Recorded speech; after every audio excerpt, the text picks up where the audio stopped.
Les mesures qu'il avait déjà prises, je les avais soutenues. Celles-là également vont dans la bonne direction, puisque de toute façon, il y a deux stratégies. Soit on estime que la situation peut s'aggraver, il faut aller vers un confinement que j'appellerais solidaire et responsable. Ce n'est pas facile. Apparemment, le président a choisi d'aller à petits pas. On l'accompagne pour ça. Et effectivement, il nous faut parler au peuple sénégalais en leur disant que c'est sérieux. Il faut respecter ce que les indications, les prescriptions, les directives à la fois des autorités sanitaires et du gouvernement et du président de la République. Et ça, je pense que c'est notre rôle à nous tous. Et nous sommes engagés pour cela et nous allons le faire. J'ai également attiré l'attention du président de la République sur, évidemment, les talibés, les enfants de la rue, les secteurs informels, le travail du secteur informel. Je pense que tout cela est extrêmement important dans la phase qui vient. Et évidemment, aussi certaines images publiques d'autorités qui ne respectent pas les directives. Il faut être à 1 mètre quand on se parle. Et je crois que cela, il nous faut avoir cette attitude-là pour pouvoir convaincre les citoyens sénégalais. Et on a échangé naturellement sur l'économie, sur la force Covid-19, sur ce que c'est, sur les mécanismes de mobilisation de ressources et également les bénéficiaires, les retraités, les travailleurs du secteur informel, etc. La diaspora, c'est une préoccupation du président de la République. Nous avons échangé sur cela et sur la loi d'habilitation. Vous connaissez mes positions. Hein. Moi, je suis pour une Assemblée nationale forte qui contrôle l'exécutif. Je n'ai pas manqué de le dire. Et c'était l'occasion pour que la commission des délégations se réveille.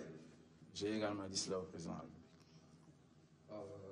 Honorable Mamadou Lamine Diallo nga jiite tekki nekk itam député ci assemblée nationale ñëwoon wuy si njiitu réew mi ban taxawaay lañ mën a xaarandi ci yéen ñi nekk ci pencum ndaw réew mi ngir gunge njiitu réew mi ci woote bi nga xam ne woote na ko ngir doomi Sénégal yëpp booloo nekk benn ngir jàmmarloog feebar bi di Covid-19.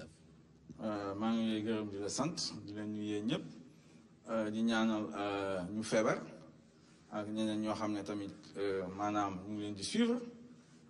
di leen wax ne feebar bi mën nañ cee wér nañu gëm yàlla effectivement suivre lu médecin yi wax fu ñu toll nii nag effectivement situation bi grave loolu moo waral sax président de la République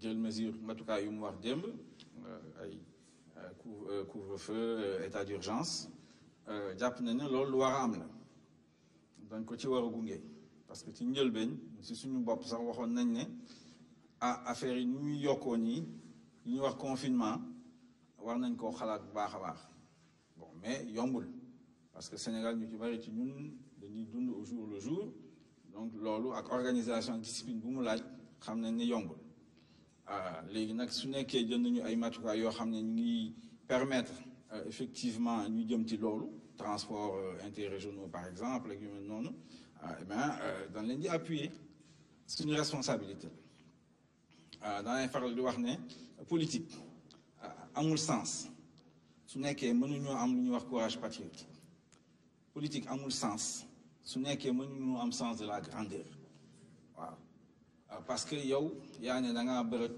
toppatoo loo xam ne ñëpp a ko bokk su boobaa nag da nga war a am benn taxawaay boo xam ne benn ay cëslaay yoo xam ne dafa laaj patriotisme te fan nañu toll tey notre nation Sénégal suñu askan beeg yëpp lu ñuy wax patrie ça peut être menacé kon nag dañu war a taxaw défendre ko loolu mooy suñu taxawaay président mooy chef de l'État moom moo mën a mobiliser force de défense yeeg ak ñëpp la presse aussi évidemment a un rôle extrêmement important à jouer donc war nañ ci bokk effectivement ci xeex boobu xeex virus bi génnee ko fi loolu jàpp naa ne ñun ñëpp ñu ngi ci en tout cas ñun suñu wareef la loolu moo tax ñu wuy si président de la République wax ak population sénégalaise bi ne nag dañu war a ànd ak discipline lu ñu tere ñu bàyyi ko suñu autorités yi sax dañ ko war a respecté ci seen bopp sooy wax ak nit au moins 1 mètre yu mel noonu ak yeneen yooyu jàpp naa ne Sénégalais yi dañ ko war a def rassemblement yi tamit